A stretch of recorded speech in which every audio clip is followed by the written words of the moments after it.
Hello வணக்கம். நான் Jain weekend popcorn சேனலுக்காக இன்னைக்கு இன்னொரு பாப்யூ சீரிஸ் எபிசோட்ல உங்க எல்லாரையும் சந்திக்கிறதுல நான் ரொம்பவே ஹாப்பியா இருக்கேன்.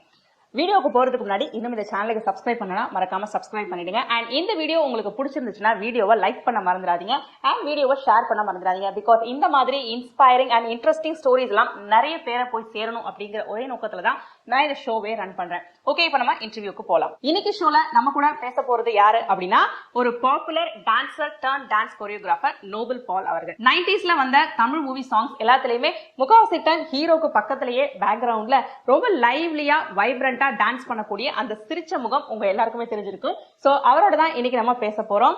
ஹலோ நோபல் மாஸ்டர், எப்படி இருக்கீங்க? Welcome to the show. Hi, நான் உங்க நோபல் கொரியோகிராஃபர்.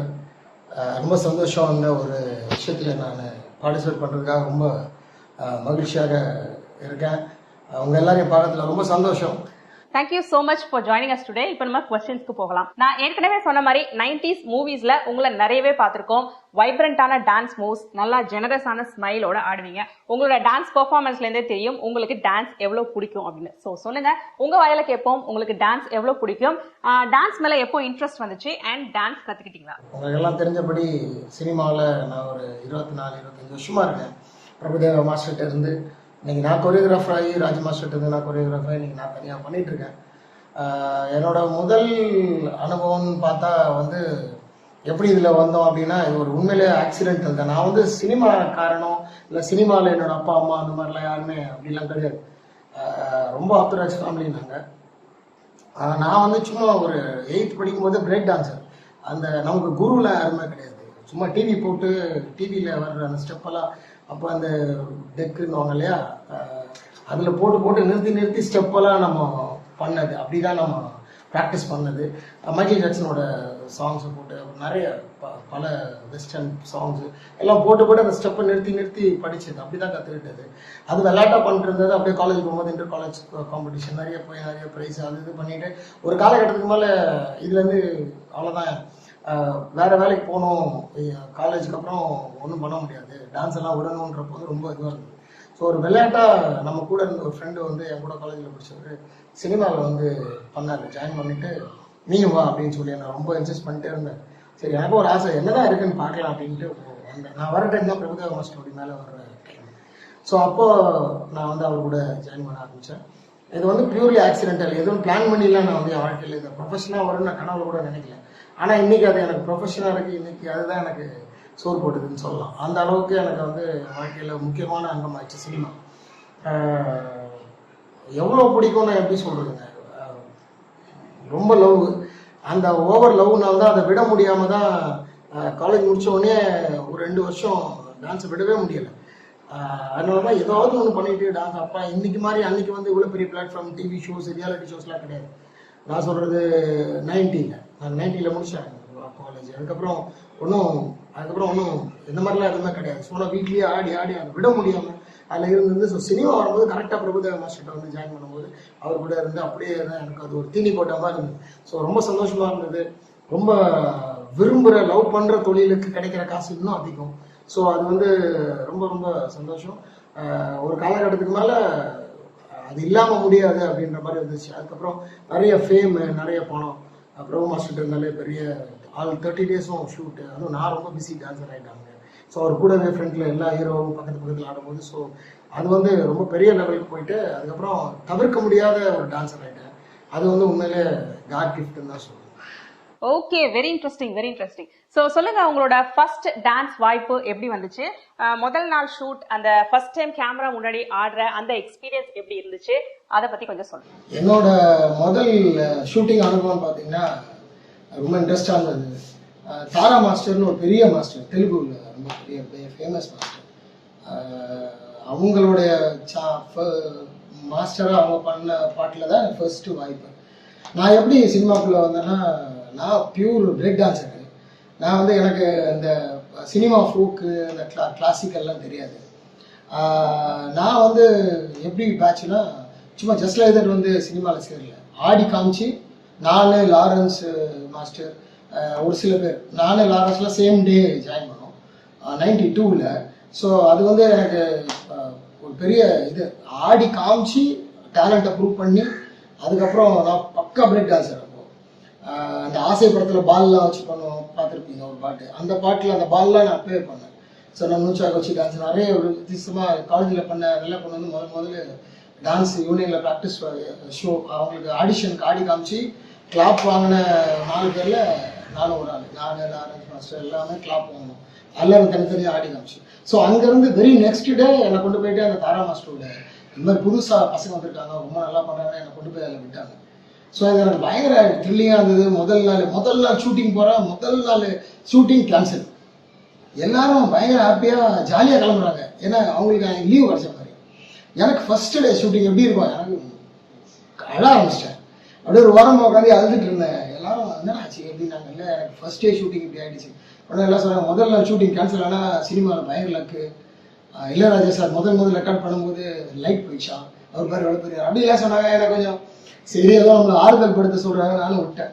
ஸோ முதல் நாள் செகண்ட் டே ஷூட்டிங் ஆகுது ஆரம்பித்தேன். எனக்கு ஒன்றுமே புரியலை, ஏன்னா நான் stage dancer, pure and pure stage break dance உங்களுக்கு தெரியும் இல்லையா. ஸோ நான் அதில் இருந்துட்டு சினிமாவில் போய் கேமரா முன்னாடி நிற்கும் போது எனக்கு ஒன்றும் தெரியல. அதுவும் நான் செகண்ட் ரோலே ஆட ஆரம்பித்தேன் தைரியமாக. செகண்ட் ரோ தேர்ட் ரோவில் இருந்தால் அப்புறம் அப்படி கொஞ்சம் தைரியம் வந்தது. 2வது நாளில் தைரியம் வந்துருச்சு எனக்கு. சரி கொஞ்சம் 3வது நாள் முன்னாடி போகிறான்னு பார்த்துட்டேன். தாரா மாஸ்டர் பயங்கர ஸ்ட்ரிக்ட்டு. ஸோ நான் ஆடுற ஸ்டைல் வந்து வேறு மாதிரி அவுட் ஆஃப் சினிமாவாக இருக்குது. நான் ஆடுறது வந்து பியூர் பிரேக் டான்ஸு. இவங்க எல்லாம் ஃபோக் மிக்ஸ்டு வெஸ்டர்ன்லாம் பண்ணுவாங்க, நான் பியூர் பிரேக் டான்ஸ் பண்ணுவேன். எனக்கு அடாப்ட் ஆக முடியல என்னால். அப்படியே நான் மேட்ச் பண்ணி பண்ணிருந்தேன். மறக்க முடியாது. என்னன்னா மாஸ்டர் பார்த்துட்டு வந்து இவன் மட்டும் நான் வேற மாதிரி ஆடுறான் சொல்லிட்டு எங்க ஆடு அப்படின்னாங்க. நான் அவங்க ஆட கரெக்ஷன் சொல்லிட்டே இருந்தாங்க. ஒரு பீரியட்ல திட்ட ஆரம்பிச்சிட்டாங்க. எப்படின்னா அவங்க கேட்குற அந்த சினிமா ஃபோக்கு ஸ்டைல் எனக்கு வரல. அப்புறம் மெகாஃபோன்லாம் எடுத்து அடிக்க வந்துட்டாங்க. அப்புறமா அவங்க கூட வந்தவங்களாம் சொன்னாங்க, இல்லை ஃபர்ஸ்ட் நாள் ஷூட்டிங் இன்னைக்கு தான் சினிமாவுக்கு முதல்ல வந்துடுறவனே. அப்புறம் என்ன ஒன்றுமே சொல்ல அவங்க சரி பரவாயில்ல நீ ஆடுப்பான்னு சொல்லி என்கரேஜ் பண்ணாங்க.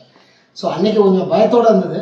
அதுக்கப்புறம் ரொம்ப பெரிய சந்தோஷமான விஷயம் என்னன்னா, ஒரு சரியாக அதுக்கப்புறம் பிரபுதேவா மாஸ்டர்கிட்ட வந்துட்டு ராஜி மாஸ்டர்லாம் அசிஸ்டண்ட் ஆகி அதுக்கப்புறம்லாம் வந்து ஒரு 4 வருஷத்துக்கு அப்புறம் அவங்களுக்கே நான் அசிஸ்டண்டாக பண்ணேன். அது எனக்கு ஒரு பெரிய ஹிந்தி படம், மிதுன் சக்கரவர்த்தி படம் பாம்பேயில். அவங்களே என்னை அசிஸ்டண்டாக கூப்பிட்டு போனாங்க. ஒரு ஒன்றுமே தெரியாத திட்டு மெகாஃபோனில் அடிக்க வந்த பையனை அவங்க அசிஸ்டண்டாக என்னை கூப்பிட்டு போனாங்க. அந்த அளவுக்கு கடவுள் என்னை முன்னேற்றினார். அங்கே போயிட்டு அப்புறம் அவங்களுக்கு அசிஸ்டண்டாக பண்ணேன். அதான் என்னுடைய முதல் ஷூட்டிங்கோட அனுபவம். வாவ், ஃபர்ஸ்ட் நாளே வந்து பயங்கர இன்ட்ரெஸ்டிங்கா அண்ட் பயங்கர சேலஞ்சிங்கா இருந்திருக்கு, ரைட்? ஸோ உங்களோட டான்சர் டு டான்ஸ் கொரியோகிராஃபர் அந்த பயணம் பத்தி சொல்லுங்க. டான்சர் டு கொரியோகிராஃபர்ன்றது வந்து கொஞ்சம் த்ரில்லிங்கான விஷயம். டான்ஸராக வந்து பெரிய மேட்டர் இல்லைங்க. நமக்கு ஒருத்தர் கம்போஸ் பண்ணி கொடுக்க போறாரு, அதை நம்ம ஆட போகிறோம். அன்னைக்கு வந்து நம்ம திறமை இருந்தால் மட்டும் போதும். திறமை ஆடி தப்பு பண்ணாமல் ஆடிட்டு பர்ஃபெக்டாக ஞாபக சக்தி மட்டும் இருந்தால் போதும். வெறும் மெமரி தான். டான்ஸருக்கு வந்து ஒரு அப்நார்மல் மெமரி வேணும். அது இருந்தால் போதும். அது எனக்கு நல்லா இருந்ததுனால தான் நான் ஒரு 13 இயர்ஸ் பிரபுதேவா மாஸ்டர்கிட்ட ராஜசுந்தர் மாஸ்டர்கிட்டையும் ஃப்ரண்ட் லைனாக அதை விடாமல் நான் மட்டுமே அத்தனை நாளும் அங்கேயே இருக்க முடியுது. அதுக்கு மெமரி போதும். ஆனால் கொரியோகிராஃபர் அப்படி இல்லை. நிறைய ரெஸ்பான்சிபிலிட்டி உங்களுக்கு மேலே வரும். நீங்கள் கிரியேட் பண்ணணும் நிறைய. ஸோ கொரியோகிராஃபி வந்து entirely different from dancer job. இதில் வந்து நீங்கள் தான் உங்கள் மைண்டு தான் எல்லாத்தையுமே நீங்கள் தான் ஹோல் செட்டையே கண்ட்ரோல் பண்ணுற லெவலில் இருப்பீங்க. எது வந்தாலும் மாஸ்டர் கேட்டு தான் அவங்க டிசைட் பண்ணுவாங்க. எத்தனை நாள் போகும் சாங்கு, எது வேணும், கிரேன் வேணுமா, அது வேணுமா, ஜிமிஜி வேணுமா, இல்லை ஸ்டெடிகேம் வேணுமா, அது வேணுமா, இது எப்படி பண்ணணும், ஹீரோயினுக்கு என்ன ட்ரெஸ் இருக்கணும், ஹீரோக்கு என்ன ட்ரெஸ் இருக்கணும், இப்படி எல்லாமே டிபெண்ட்ஸ் ஆகும். அந்த மாஸ்டரோட அவர் தான் மையப்புள்ளியாக இருப்பார். அவர் வச்சு எல்லாம் சுற்றும். ஸோ மாஸ்டராக இருக்கிறது வந்து ரொம்ப பெரிய பொறுப்பு. Wow, very interesting, very interesting. Okay, so சொல்லுங்க, as a டான்ஸ் கொரியோகிராஃபர் செட்ல வந்து உங்களோட வேலைகள் எப்படி இருக்கும், அண்ட் as a பர்சன் நீங்க வந்து எப்படி ஒர்க் பண்ணுவீங்க? as a கொரியோகிராஃபர் உங்களோட மைண்ட் செட் எப்படி இருக்கும், அதோடைய ஒர்க் எப்படி இருக்கும்? நான் எப்படிப்பட்ட கொரியோகிராஃபர்னா, நான் ரொம்ப ப்ரிகாஷனாக இருக்கிற கொரியோகிராஃபர். அதாவது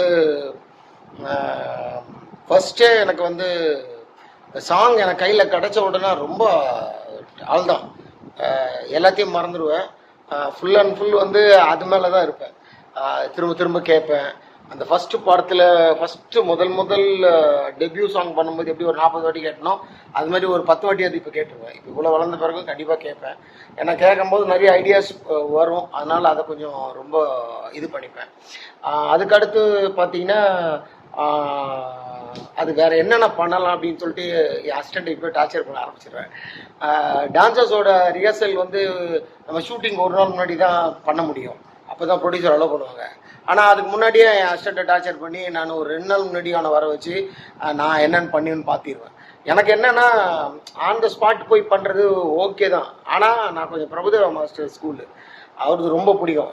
ராஜு மாஸ்டர் வந்து ரிஹர்சல் பண்ணவே மாட்டார், ஆன் த ஸ்பாட்டில் என்ன வருதோ அதுதான். ஆனால் பிரபு மாஸ்டர் அப்படி இல்லை, 2 நாள் ரிஹர்சல் பண்ணுவார். எனக்கு அவர் கூட பண்ணி பண்ணி பண்ணி எனக்கு அப்படியே தான் வருது. எனக்கு ப்ரிப்பரேஷனே இல்லாமல் போய் ஸ்பாட்டில் இருக்கிறது ஒரு மாதிரி இருக்கும். அதனால ஒரு ஒரு ஒரு சின்ன ஒரு ஸ்கெல்டன் என்னன்னு தெரிஞ்சிச்சுன்னா அதுக்கப்புறம் ரொம்ப ஈஸி. அதனால் அப்படி தான் பண்ணுவேன். அதனால் அசிஸ்டண்ட்டை வச்சு ஒரு 2 நாள் அவனை வச்சு நான் என் வீட்டில் பண்ணிவிடுவேன். பண்ணி அதில் எல்லாம் பக்காவாக பார்த்துட்டு நான் ரிஹர்சல் டான்சர்ஸோட பண்ணும்போது மட்டும் இன்னும் பெட்டராக பண்ணுறதுக்கு எனக்கு ஒரு பெரிய சான்ஸாக இருக்கும். ஸோ அப்படி தான் நான் மூமெண்ட்ஸ் எல்லாமே அப்படி தான் பண்ணுவேன். அதே மாதிரி இங்கே நான் பண்ணிக்கும் போது நான் வச்சுருக்கிற ஐடியாஸ்லாம் டான்சர்ஸ் கூட ரிஹர்சல் பண்ணும்போது மாறிடும், இன்னும் பெட்டராக வரும். ஸோ ஃபைன் டியூனிங் தான் அதில் ரொம்ப எனக்கு நம்பிக்கை. ஸோ ரிஹர்சல்ஸ் ரொம்ப ஒன்று. அதே மாதிரி ஷூட்டிங் ஸ்பாட்டை பொறுத்த வரைக்கும் நான் எப்படிப்பட்ட ஆளுனா ஃபர்ஸ்ட் டே மட்டும் ரொம்ப அப்படியே இதுவாக இருப்பேன், டென்ஸ்டாக இருப்பேன். ஏன்னா நான் ஒன்று நினச்சிருப்பேன், அந்த ஒரு ஸ்கூலுக்குள்ளே வர்றதுக்கு கொஞ்சம் டைம் எடுக்கும். அதனால் அந்த ஃபர்ஸ்ட் டே மட்டும் என் கண்ட்ரோலுக்குள்ளே வரணும் ஷூட்டிங்கு, நான் நினச்சதை அன்றைக்கி முடிக்கணுன்றது. 2ஆம் நாள் 3 நாள் வந்து என்னை மாதிரி ஒரு ஜாலியான நாள் பார்க்கவே முடியாது. பேசிக்காகவே நான் ரொம்ப கலாட்டா பண்ணிட்டு சிரிச்சிட்டு தான் இருப்பேன். டான்ஸராக இருக்கும்போது சரி, அசிஸ்டண்ட்டாக இருக்கும்போது சரி, அப்படி தான் எல்லாருக்கும் தெரியும். நான் ரொம்ப சீரியஸான ஆள்லாம் கிடையாது. நான் கொரியோகிராஃபராக பண்ணும்போது மட்டும் ஃபர்ஸ்ட் டே மட்டும் கொஞ்சம் ஒரு மாதிரி கொஞ்சம் டென்ஸ்டாக இருக்கும், யார்ட்டும் பேச மாட்டேன். அப்போ கூட திட்டிட்டு அந்த மாதிரிலாம் யாரையும் திட்டலாம் மாட்டேன், அது மாதிரி மிரட்டுறதெல்லாம் பண்ண மாட்டேன். நான் ரொம்ப டென்ஸ்டாக இருப்பேன். ஒரு 2ஆவது நாள் 2ஆவது நாள்லேருந்து ஃபர்ஸ்ட் நாளோட ஆஃப்டர்நூன்லேயே பயங்கர சந்தோஷமாயிடும். ஏன்னா அந்த சாங்கோட போக்கு தெரிஞ்சிடும் இல்லையா, அதனால நான் அப்படி கூலாக இருப்பேன். மற்றபடி ரொம்ப ஜாலியாக தானே ஒரு ஆள் தான். நான் ரொம்ப ஹாப்பியாக எல்லாரோடவும் ஜாலியாக இருப்பேன். ரைட். அவ்வளோ ஃபோக்கஸ்டாக ஒர்க் பண்ணுறனால தான் அவுட்புட்லாம் ரொம்ப செம்மையாகவே இருக்கு. ஓகே, ஸோ ஒரு டான்ஸராக இருக்கிறத விட டான்ஸ் கொரியோகிராஃபராக இருக்கிறதுல பொறுப்புகள் அதிகம் இருக்கு அப்படின்னு நினைக்கிறீங்களா? இது ரெண்டத்தையும் நீங்க எப்படி பாக்குறீங்க? அண்ட் பர்சனலி உங்களுக்கு வந்து ரொம்ப பிடிச்சது, கம்ஃபர்டபுளா ஃபீல் பண்றது, ஈஸியா கனெக்ட் பண்ணக்கூடியது எது? பிடிச்சதுன்னு பார்த்தா 2 தாங்க பிடிக்கும். அது வேற ஜோனர், இது வேற ஜோனர். டான்ஸராக பார்த்தீங்கன்னா நம்ம தெரிஞ்சுக்கிட்டே இருப்போம், லைம் லைட்ல இருந்துகிட்டே இருப்போம், நமக்கு ஃபேம் கிடைக்கும், நிறைய இது வரும். அது வேற விதமான ஒரு லைஃப்.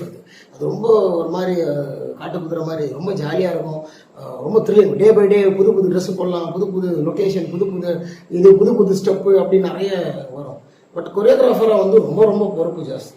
எல்லாமே வந்து நான் சொன்ன மாதிரி டிபெண்ட்ஸ் மாஸ்டர் தான். அங்கே டேரக்டரே ஒரு சுச்சுவேஷன் சொல்லிட்டு அவர் உட்காந்துப்பார் பக்கத்தில், அந்த மாஸ்டர் மேலே தான் இருக்கும். டான்ஸ் மாஸ்டரும் ஃபைட் மாஸ்டரும் அந்த வந்துட்டாங்கன்னா செட்டுக்கு அவங்க டிபெண்ட் பண்ணி தான் ஃபுல் அந்த யூனிட்டே இருக்கும். ஸோ ரொம்ப ரொம்ப பொறுப்பு ஜாஸ்தி. நாங்கள் கிரியேட் பண்ணணும், சூழ்நிலைக்கு ஏற்ற மாதிரி பண்ணணும். திடீர்னு வந்து ஹீரோயின் 4 மணிக்கு போகிறேன்னு அவங்கள அட்ஜஸ்ட் பண்ணுவோம். ஹீரோ நான் நாளைக்கு மத்தியானம் அவங்க ஆஃப் டே வரமாட்டேன்னு அதையே நாங்கள் அட்ஜஸ்ட் பண்ணிக்கணும். ப்ரொடியூசர் வந்து திடீர்னு 4 நாளில் முடிக்க சொல்லுவார். திடீர்னு பார்த்தா மழை வந்துருச்சு மாஸ்டர், நீங்கள் 3 நாளில் முடியுன்னு சொல்லுவார். இது நடுவில் மழை வரலாம், திடீர்னு செட்டில் ஏதாவது விழுந்து உடையலாம், அதுக்கு டிலே ஆகும். சொல்லிட்டே போகலாம், நிறைய ஏதாவது ஒரு ஃபால்ட் ஆகும், லைட் பண்ணுறதுக்கு லேட் ஆகலாம், அவங்களுக்கு ஒரு நியாயமான லைட்டிங் டைம் கொடுக்கணும். திடீர்னு ஹீரோ டான்சர்ஸ் யாராவது தவறுதலாக டைம் எடுப்பாங்க, ப்ராக்டிஸ் பண்ண டைம் எடுப்பாங்க, அதுக்கு டைம் கொடுக்கணும். இப்படி 1008 டார்ச்சர்ஸ் இருக்கும். இத்தனையும் தாண்டி கரெக்டாகவும் இத்தனையே சேர்ந்து ப்ரொடியூசருக்கு பாதகம் இல்லாமல் அவர் சொன்ன டைம் லைனுக்குள்ளே முடிச்சுக்கணும், அந்த டைம் ஸ்பேனுக்குள்ளே முடிக்கணும். ஹீரோக்கு பிடிச்ச மாதிரி பண்ணணும், ஹீரோயின் பிடிச்ச மாதிரி பண்ணணும், கொரியோகிராஃபியும் நல்லா இருக்கணும், ட்ரெஸ்ஸு டான்சர்ஸும் கரெக்டாக பார்க்கணும். பெரிய பெரிய கம்ப சுஸ்திரம், அது ராக்கெட் சயின்ஸ் மாதிரி, அது பெரிய வேலை. இத்தனையும் நாங்கள் தான் பண்ணணும், அந்த கொரியோகிராஃபர் தான். ஸோ அதிக பொறுப்பு, அதிக ரெஸ்பான்சிபிலிட்டி, அதிக எல்லாமே பார்த்தீங்கன்னா கொரியோகிராஃபருக்கு தான். இதில் 2ல ரொம்ப ரொம்ப பிடிச்சதுன்னா, நான் டான்ஸர் ரொம்ப பிடிக்கும், ஆனால் அதோட கொரியோகிராஃபர் இருக்கிறது ரொம்ப பிடிச்சிருக்கு. ஏன்னா அதில் மிகப்பெரும் ரெஸ்பான்சிபிலிட்டி இருக்குது. அது இல்லாமல் நம்ம பண்ணுறது வந்து தனியாக நம்ம பேர் தான் வரப்போகுது. அதில் நம்ம பேர் வரப்போகிறது இல்லை. 10ஓட 11 டான்ஸராக இருக்கும், நம்ம ஃபேஸ் வரும், அந்த ஃபேம் வேறு. இதில் அப்படி இல்லை. கொரியோகிராஃபின்றப்போ வந்து என்னோட பேர் வரும், நோபல் மாஸ்டர் அப்படின்னு வரும்போது அது ஒரு கெத்து இல்லையா, அது ஒரு கிக். அது ஸோ கொரியோகிராஃபர் இருக்கிறது வந்து உண்மையில ரொம்ப எனக்கு பிடிச்சது. ஓகே நேச்சுரலி ஒரு டான்ஸ் கொரியோகிராஃபர் அப்படிங்கும் போது உங்களுக்கு பொறுப்புகள் கண்டிப்பா அதிகமாயிடுது. You have to be creative, நீங்க தான் எல்லாத்தையுமே உருவாக்கணும். ரைட், நல்லா புரியுது. Thanks for sharing that. Okay, so இது வரைக்கும் நீங்க ஒர்க் பண்ண எக்ஸ்பீரியன்ஸ்ல, ஷூட்டிங் ஸ்பாட் எக்ஸ்பீரியன்ஸ்ல நீங்க மறக்க முடியாத ஒரு அனுபவம், அதை ஷேர் பண்ணுங்க ப்ளீஸ்.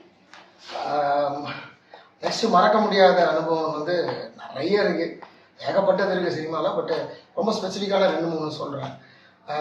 ஃபர்ஸ்ட் டைம் வந்து சினிமாவில் ஜாயின் பண்ணி ஒரு 1 இயர் வெளியே எல்லா மாஸ்டர்கிட்ட ஆடினேன். அப்புறம் முதல் எல்லா டான்ஸருக்கும் ஒரு கனவு இருக்கும், பிரபுதேவா மாஸ்டர்கிட்ட போய் ஆடணும்ட்டு. ஸோ நானும் பிரபுதேவா மாஸ்டர்கிட்ட ஆடுறதுக்காக போனேன். ஸோ என்னோட முதல் பாட்டு வந்து ஒரு சிரஞ்சீவி சாரோட பாட்டு. ஒரு 40 பேர் 50 பேரும் பெரிய குரூப். அன்னைக்கெல்லாம் பிரபுதேவா மாஸ்டர் மட்டும்தான் அவ்வளோ குரூப் போடுவார். ஸோ அதில் நான் ஒரு 48வது பையன் 49வது பையனா போகிறேன். இப்போ கொஞ்சம் எக்ஸ்பீரியன்ஸ் வந்துச்சு, வெளியெல்லாம் ஆடி எல்லா மாஸ்டர்ட்டும் சின்ன சின்ன மாஸ்டர்ஸ் கொஞ்சம் பெரிய மாஸ்டர்ஸ் எல்லாம் கூட ஆடி கொஞ்சம் எக்ஸ்பீரியன்ஸ் இருக்குது இப்போ. ஸோ ஆர்வம் அவர் கூட போய் பண்ணணும். ஏன்னா அவரும் என்ன மாதிரியே குருலாம் கிடையாது, அவருக்கும் பிரேக் டான்ஸ் தான், பியூர் பிரேக் டான்ஸர் அவர் தெரியும் அவங்க ஸ்டைல், அவரோட ஸ்டைல் அப்படின்னு. ஸோ அவர் கூட போக ஆரம்பிச்சோம். மறக்க முடியாத அனுபவம்னா நாங்கள் பின்னாடி நின்றுருக்கேன், முன்னாடிலாம் போகவே முடியாது. பிரபுதேவா மாஸ்டர்ல 3 ரோ வந்து ஃபயராக இருப்பாங்க டான்சர்ஸ், கத்தி மாதிரி ஆடுவாங்க, அதனால கிட்டே போக முடியாது. நம்மளே அப்பதான் பின்னாடி நின்றுட்டு இருந்தேன். அதான் 49வது பாய் 50வது பாயா அங்கே நான் நின்றுட்டு இருக்கேன். அப்போ சிரஞ்சீவி சார் வந்து அன்னைக்கெல்லாம் வந்து 3 நாள் மேலே எடுக்க மாட்டாங்க. ஆனால் பிரபுதேவா மாஸ்டர் 10 நாள் எடுப்பார், 8 நாள் எடுப்பார் ஒரு சாங். அதெல்லாம் பெரிய ஆச்சரியம். அதெல்லாம் டான்சர்ஸ்க்கு வந்து வரப்பிரசாதம் மாதிரி. அவர் ஏன்னா நிறைய பேமெண்ட் வரும், ரொம்ப அதிகமாக வாங்கி கொடுப்பாரு, அது மாதிரி பண்ணுவார். ஸோ அன்னைக்கு என்னன்னா யூனியனில் எங்கிட்ட ரிஹர்சல் ஹாலில் பெரிய ரிஹர்சல் நடக்குது. அப்படியே பெருசாக பண்ணுறாரு. அவர் ரிஹர்சல் பண்ணாமல் ஷூட்டிங் போக மாட்டார் மாஸ்டர். ஸோ ரிஹர்சல் பண்ணிக்கிட்டே இருக்காரு. அதில் ஆடணும், சின்னதே ஆடி ரொம்ப கரெக்ஷன் பார்த்துட்டே இருப்பார், ரொம்ப பக்காவாக பார்ப்பார், அவர் மாதிரியே எல்லாரையும் பண்ண வைப்பார். அதே மாதிரி பண்ணிட்டு இருக்கும்போது ஒரு லென்த் பீஸ் ஒரு கம்போஸ் பண்ணிட்டார். ஒரு பிஜிஎம் ஒரு பாதி சரணம் வரையும் கம்போஸ் பண்ணிட்டாரு. அதை ஆடணும், அதை ஆட வைக்கிற எல்லாரும் ஆடணும். 50 பேரும் ஆடிட்டு இருக்கோம். அவர் ஒருத்தரையா வெளியே போட்டு எல்லாரையும் ஆட வச்சு பார்க்குற. ஒரு 25 வாட்டி ஆட வச்சிருப்பாரு. அதில் 25 வாட்டி 50 பேரையும் ஆட வச்சு அவருக்கு பிடிக்கல. அப்புறம் அவர் அதுல இருந்து அவுட் ஆஃப் 50ல இருந்து ஒரு 8 பேர் எடுத்தார். அந்த 8 பேர்ல நானும் ஒருத்தேன். அது எனக்கு ரொம்ப பயங்கர சந்தோஷம். முதல் ஷூட்டிங்கே அவர்கிட்ட அவ்வளோ பெரிய Michael Jackson, Indian Michael Jackson அவர் வந்து என்னைய செலக்ட் பண்ணிட்டாரா. புது பையன் பிரபுதேவா மாஸ்டர் வந்து பழைய எக்ஸ்பீரியன்ஸ் உள்ளவன், நேற்று வந்தவன் எல்லாம் கிடையவே கிடையாது. நல்லா அண்ணா தூக்கிடுவார், முன்னாடி போட்டுருவார். அப்புறம் அந்த 8 பேர்ல அப்படியே ஆட வச்சுட்டு இன்னும் செதுக்குறாரு, ஷார்ட் பண்றாரு. பண்ண பார்த்தீங்கன்னா 6 பேர் ஆயிடுச்சு, 2 பேரை தூக்கிட்டாரு. அப்புறம் சிரஞ்சீவி சார் மத்தியானம் மேலே வர்றாரு. அவருக்கு வந்து ஆடி காட்டணும், ஃபுல் சாங் ஆடணும். அதில் மெயினாக அந்த லென்த் பிட்டு ஆடணும். ஃபுல் சாங் எல்லாரையும் வச்சு ஆடணும், அந்த லென்த் பிட்டு மட்டும் ஆடி காட்டணும். என்ன நினைச்சாருன்னு தெரியல, சிரஞ்சீவி சார் வந்து உட்காந்துட்டாரு. திடீர்னு வந்து ஒரு அப்படியே அந்த சார் அந்த லென்த் பீஸ் ஆடுங்க சார் பாடுறேன். பிரம்மோஷன் நடுவில் வந்து நின்று ஆடி காட்டுறாரு.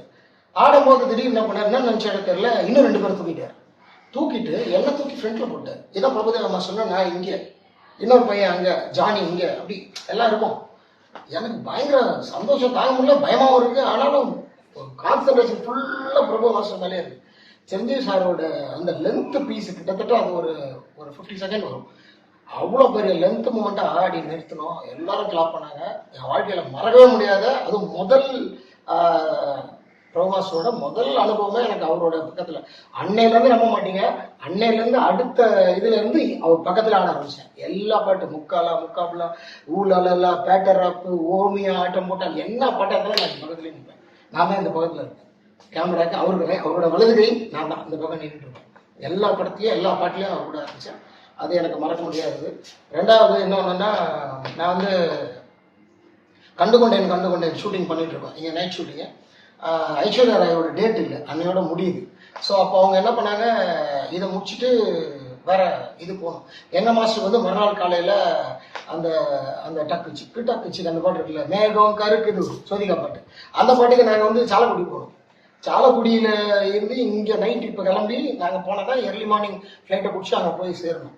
ஸோ நைட் ஃபுல்லாக ஷூட்டிங் பண்ண முடியாது. அதனால மாஸ்டர் என்ன சொல்லிட்டாரு, இந்த பாட்டை தள்ளி வச்சிடலாம், அப்புறமா நம்ம இன்னொரு நாள் வந்து நம்ம பண்ணுவோம் அப்படின்னாரு. அப்போ தானு சார் என்ன சொன்னாரு, உங்களுக்கு என்ன ராஜு, நீங்கள் காலையில் அங்கே இருக்கணும், அவன் தானே காலையில் நீங்கள் அங்கே இருப்பீங்க அப்படின்ட்டு. சரி எப்படி பண்ண போறான்னு தெரியல. சரி என்ன ஃப்ளைட்டு, எர்லி மார்னிங் ஃப்ளைட் எல்லாம் கிடைக்காது. சரி ரொம்ப 4 o'clock அந்த மாதிரிலாம், இங்கே 2 மணிக்கு 4 மணிக்கு முடிச்சுட்டு 5 o'clock லக்கேஜோட வந்துட்டோம். அன்னைக்கு கண்டினியூ ஆகுது ஷூட்டிங்கு. மதியானம் பேர் லக்கேஜ்லாம் கொண்டுட்டு டே நைட் அப்படியே ஸ்ட்ரெச் பண்ணி முடிக்கிறோம். ஐஸ்வர்யா டேட் கிடையாது, அதனால் முடிச்சாதான் உண்டு. ஸோ அது பண்ணிகிட்டே இருக்கிறோம். அந்த கண்ணாமூச்சி என்னடா அந்த சாங்கு அது பண்ணிகிட்டே இருக்கிறோம். முடிச்சுட்டு காலையில் அங்கே போனோம். லக்கேஜோட அங்கேருந்து கிளம்பி ஏர்போர்ட் போகிறோம். பயங்கர அதிர்ச்சி எனக்கு காத்துது. என் லைஃப்பில் நான் நிறைய ஃபாரின் கண்ட்ரிஸ் போயிருக்கேன், ஆனால் இப்படி ஒரு அனுபவத்தை பார்க்கல. ராஜ் மாஸ்டருக்கும் எனக்கும் மட்டுமே ஒரு சின்ன சார்ட்டர் ஃப்ளைட், சின்ன ஃப்ளைட், குட்டி ஃப்ளைட். உள்ள ஏறி உட்கார த்ரில்லிங்காக இருந்தது. எனக்கு ஒரு ஆட்டோக்குள்ள உட்கார மாதிரி இருந்தது. எங்கே பார்த்தாலும் ஒரே மீட்டராக இருந்தது. பயங்கர இன்ட்ரெஸ்டிங்காக இருந்தது. குட்டி ஃப்ளைட்டு. இந்த பக்கம் திரும்பி பார்த்தா ரெக்கை, இந்த பக்கம் பார்த்தா ரெக்கை. ராஜ் மாஸ்டர், நானே, எதிர்க்க பைலட், ஒரே பைலட், அவ்வளோதான். பின்னாடி திரும்பி பார்த்தா பேக் வச்சுக்கிறதுக்கு ஒன்று 2 ஸ்டெப் இருக்குது அந்த பிளேஸ், அவ்வளோதான் இருக்கு. பயங்கர த்ரில்லிங்காக இருந்தது. நம்பவே மாட்டீங்க, 5:30க்கு எடுத்தாங்க ஃப்ளைட்டு. அப்படியே ஷூட்டிங் முடிச்சுட்டு அப்படியே உட்காந்து பயங்கர இன்ட்ரெஸ்டிங்காக இருந்தது. அப்படியே கிளம்பி வித்தின் ஒரு 3/4 ஹவரில் சாலக்குடி, 1 ஹவர்லேயே சாலக்குடி போயிட்டோம். போய் அங்கேயே அந்த அந்த ஏர்போர்ட்லேயே, அவங்க ஸ்பெஷல் ஏர்போர்ட், அந்த சார்ட்டர் ஃப்ளைட்டுக்குன்னு ஒரு ஸ்பெஷல் ஏர்போர்ட் இருக்குது, அதில் போய் இறங்கி 6:30 மணிக்கு ரூம் போய் குளிச்சு 7 மணிக்கு ஷூட்டிங் ஸ்பாட் பண்ணிட்டோம். மறக்கவே முடியாது. ஏன்னா எந்த டான்சர்ஸ்க்கும் இப்படி கிடச்சிருக்குமான்னு தெரியாது. சார்ட்டர் ஃப்ளைட் டான்சர்ஸ் நாங்கள் நிறைய அசிஸ்டன்ஸ், நிறைய ஃபாரினுக்கு எல்லா மாஸ்டர் கூட நிறைய பேருக்கேன். நான் 6 வருஷம் அவர் கூடவே ஒரு 6 பாஸ்போர்ட் முடிஞ்சிற அளவுக்கு நான் அவர் கூட ஃபாரின் டூர் போயிருக்கேன், நிறைய ஷூட்டு. ஆனால் அது கூட எனக்கு பெரிய சந்தோஷம் இல்லை. நானும் அவரு மட்டும், அதான் அவரால் நான் சனி ஃப்ளைட், சார்ட்டர் ஃப்ளைட்டில் போகிறது ஒரு மிகப்பெரும் எக்ஸ்பீரியன்ஸ். அது எத்தனை டான்சர்ஸ் கிடைச்சதுன்னு தெரியல. ஸோ எனக்கு வந்து அது மறக்கவே மாட்டேன். நான் என் லைஃப்பில் நிறைய இருக்குது, மறக்க முடியாத நிறைய இருக்குது. ஆனால் இது வந்து என் வாழ்க்கையில் ரொம்ப ஸ்பெஷல். ஓகே, நாங்களே ஃப்ளைட்ல போன மாதிரி அப்படி ஒரு சூப்பரான experience. Thanks for sharing that. Okay, so இண்டஸ்ட்ரியில இருக்கிற மற்ற டான்ஸ் கொரியோகிராஃபர்ஸ் கூட உங்களோட ரிலேஷன்ஷிப் எப்படி இருக்கும்? தொழில்முறை போட்டியா பாப்பீங்களா இல்லையா? அண்ட் மற்றவங்க உங்களை அப்படி பார்ப்பாங்களா எப்படி? அதெல்லாம் கூல், அதெல்லாம் ஒன்றும் இல்லை. ஏன்னா நாங்கள் எல்லாருமே இதுக்கு முன்னாடி டான்ஸராக தான் இருந்திருப்போம், வேறு மாஸ்டர் இருந்திருப்போம். இப்போ எங்கள் மாஸ்டர்லேருந்தே பார்த்தீங்கன்னா தினேஷ் இருப்பான், ஜானி இருப்பான், ஷோபி, ஸ்ரீதர், அப்படி நிறைய பேர் எல்லாம் எங்கள் கூட இருந்தாங்க. நாங்களாம் ஒரு டான்ஸராக இருந்து அஸ்டடாக இருந்து பண்ணவங்க தான். ஸோ நாங்கள் இப்போ தனித்தனியாக மாஸ்டர் பண்ணும்போது அந்த ரிலேஷன்ஷிப்லாம் ஒன்றுமே பாதிக்காது. எப்போ அந்த அன்பு இருக்கும், அந்த க்ளோஸ்னஸ் இருக்கும். என்ன ரெகுலராக பார்த்துக்க முடியாது, மற்றபடி இருக்கும். அவங்களும் அப்படி தான், நானும் அப்படி தான், அவங்களும் அப்படி தான். நாங்கள் அந்த பார்ஷாலிட்டிலாம் ஒன்றுமே பார்த்துக்கிறது இல்லை. அவர் ஜாப் அவர் பார்க்குறாரு, என்னோட ஜாப், எனக்கு கம்பெனி என்ன பார்ப்பேன், அவர் கம்பெனி அவர் பார்ப்பேன். அவருக்கு சில ஹீரோக்கள் டைரக்டர், எனக்கு சில ஹீரோக்கள் டைரக்டர், அப்படி தான் எல்லாருக்குமே. ஸோ அங்கே வந்து இந்த பார்ஷாலிட்டிலாம் வர வாய்ப்பே கிடையாது. அது இல்லாமல் அந்த ஃப்ரெண்ட்ஷிப் வந்து பேஸில் வந்து அந்த ஃப்ரெண்ட்ஷிப் எப்பவுமே இருக்கும். எத்தனை வருஷம் ஆனாலும் அந்த ஃப்ரெண்ட்ஷிப் வந்து எங்களுக்குள்ள இருக்குது. இது வரைக்கும் அப்படி தான். எல்லாமே பயங்கர ஸ்போர்ட்டிவ், ரொம்ப ஜாலி.